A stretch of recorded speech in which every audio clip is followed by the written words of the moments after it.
रमेश जी के लिए जरा एक बार सारे पत्रकार भी ताली बजाएं। इंदौर को गौरवान्वित किया है मध्य प्रदेश में सर्वाधिक वोट लाकर, और इसी जरा ताली बजाकर रमेश जी का अभिनंदन किया।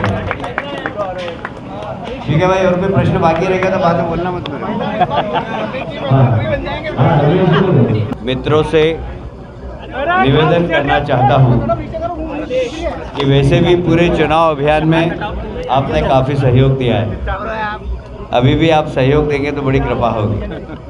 आप जब तक बोलेंगे जो प्रश्न पूछेंगे मैं सबका जवाब दूंगा। पहले मैं अपनी बात कह देता हूँ, उसके बाद फिर आप प्रश्न पूछिएगा। मुझे ये बताते हुए बहुत प्रसन्नता है कि अभी 4 राज्यों के परिणाम आए हैं और 3 राज्यों में भारतीय जनता पार्टी प्रचंड रूप से जीती है। और देश के सारे राजनीतिक पंडित जो बहुत अनुमान लगा रहे थे, भारतीय जनता पार्टी फाइट में है, छत्तीसगढ़ में तो 20 सीट आएगी, राजस्थान में भी कांग्रेस आ रही है, भारतीय जनता पार्टी को कोई गिन ही नहीं रहा था। हम लोग तो ऐसे ही थे, पर हमारे साथ जनता थी और परिणाम आपने देखा है। हम 3 राज्यों में प्रचंड रूप से जीते, प्रचंड रूप से। और मुद्दा चुनाव का एक ही था, देश का नेतृत्व मोदी जी कर रहे हैं, मोदी जी के नेतृत्व को लोगों ने पसंद किया। अमित शाह जी की रणनीति, जो चुनावी रणनीति होती है, और हमारे राष्ट्रीय अध्यक्ष नड्डा जी की जो संगठन क्षमता है नड्डा जी की, और विशेषकर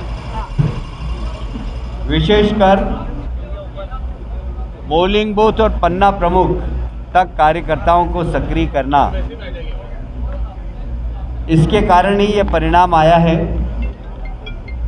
और मैं समझता हूँ कि मुझे याद आता है एक बार एक नेता ने हमारे लोकप्रिय प्रधानमंत्री जी को कहा था कि वो पनौती है, और आप लोगों ने मुझसे कहा था कि आपकी क्या प्रतिक्रिया। तो मैंने कहा था कि संस्कार, जिनके पास संस्कार नहीं होते वो ऐसे शब्दों का प्रयोग करते हैं, और जनता 17 तारीख को इसका जवाब देगी। जनता ने जवाब दिया। इस देश में पनौती कौन है, ये शायद इस शब्द का इस्तेमाल करने वाले नेता और उनकी पार्टी समझ गई होगी। मुझे ये कहते हुए भी बहुत गर्व है कि माननीय प्रधानमंत्री जी का जिस दिन रोड शो हुआ था, आप सभी मित्र मुझे सड़क पर मिले थे और आपने कहा था कि क्या होगा, तो मैंने कहा MP 09 और इंदौर में 09। हम 9 सीट जीतेंगे और 160 सीट मध्य प्रदेश में जीतेंगे। ये हमारा कोई गणितीय या ज्योतिषी भविष्यवाणी नहीं थी, ये हमारा फील्ड में किया गया काम था। भारतीय जनता पार्टी गरीब कल्याण की योजनाओं को गरीब तक पहुंचाना और हर वर्ग के लोगों को सरकार की योजनाओं से लाभान्वित करना, ये हमारे कार्यकर्ताओं की टीम ने सारे प्रदेशों में किया। और इसलिए हम जनता की इस आशीर्वाद को बहुत विनम्रता से स्वीकार करते हैं। हम मध्य प्रदेश की जनता को, छत्तीसगढ़ की जनता को, राजस्थान की जनता को प्रणाम करते हैं और बहुत विनम्रता के साथ उनकी सेवा हम करते रहे। इस जीत ने हमें और काम करने की ऊर्जा हमारी बढ़ाई है, और हम आने वाले समय में इन राज्यों में बहुत विकास के काम करेंगे। देखिए, चुनाव जीतना बड़ी बात नहीं होती, पर लोगों का दिल जीतना बड़ी बात होती है, और हम जनता जनार्दन की सेवा करके उनका दिल जीतने का प्रयास करेंगे।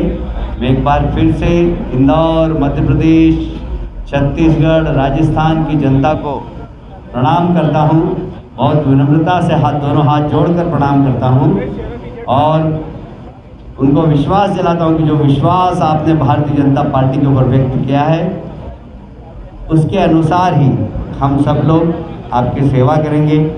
मेरे साथ तुलसीराम सिलावट जी मंत्री हैं, ऐतिहासिक वोट से जीत। आज तक सांवेर में इतनी बड़ी जीत किसी की नहीं। फिर गोलू शुक्ला जी 14 दिन में ही 14,000 से जीत गए। बोलो यार, अगर ज़्यादा समय मिलता तो क्या करते हैं। तो ये भारतीय जनता पार्टी के कार्यकर्ताओं की क्षमता है। आप यदि कुछ प्रश्न पूछना चाहें तो पूछ सकते हैं। कांग्रेस मुक्त शहर बना, विधानसभा 3 में उन्होंने खूब काम किया, विधानसभा 1 में लगातार प्रचार करते हैं, पूरा दिन एक में काम करते थे। क्या आकाश जी को कितना नंबर देंगे, कितनी? नहीं, आकाश जी की जवाबदारी भी बनती थी कि मैं चुनाव लड़ रहा हूं तो मेरा काम करें, क्योंकि मैं तो प्रदेश भर में घूम रहा था, और गोलू जी के लिए काम करना, उनको वापस जिताना, वो भी उनकी जवाबदारी थी। और मैं आकाश जी को धन्यवाद देता हूं कि दोनों विधानसभा में उन्होंने काम किया, और दोनों ही सीटों पे हम उनकी मेहनत के कारण काफी हुआ। जी क्या कहेंगे, इंदौर को पहली बार कांग्रेस मुक्त शहर बनाया? क्या इस बार मुख्यमंत्री इंदौर से हो सकता है? देखिए, मध्य प्रदेश से ही होगा मुख्यमंत्री, कोई भी होगा, भारतीय जनता पार्टी का कार्यकर्ता होगा। कांग्रेस को पहली बार इंदौर शहर को कांग्रेस मुक्त शहर बनाया क्या? नहीं, ऐसा नहीं। इसके पहले भी हम सारी की सारी सीट जीते। जीत का श्रेय मोदी जी, अमित शाह जी, नड्डा जी और भारतीय जनता पार्टी के कर्मठ कार्यकर्ताओं।